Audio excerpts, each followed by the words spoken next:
Odamlarni aqlli deymiz-ku, lekin ularning harakatlaridan hech o'xshamaydi-da. Yana nimani ko'rding? Ular televizor pultini batareykasi tugab, yaxshi ishlamasa, pultni qattin bosib urar ekan, xuddi ishlab ketadigandek.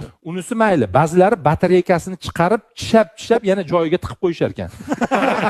Daji biz hamma narsani og'zimizga sovurmaymiz. Odamlar xolodilnikni ochib, ichidan yeyishga hech nima topolmasdan yopar ekanda, lekin 5 minutdan keyin yana kelib ochar ekan. Nima 5 minutdan keyin xolodilnik ichida ovqat paydo bo'lib qolar ekanmi? Odamlar mashinani ashula eshitib haydar ekanda, lekin parkovka qilayotganda ovozini pasaytirar ekan. Nega unaqa?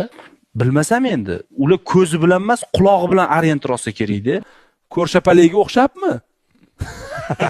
Voy, mayli, rosa kuldik. Max Betonent o'zi nimani reklamasi edi bu? Bular har turdagi beton mahsulotlar uchun murakkab turdagi uskuna va temir qoliplar yasab beradigan firma ekan. Ha, menga kerak emas ekan.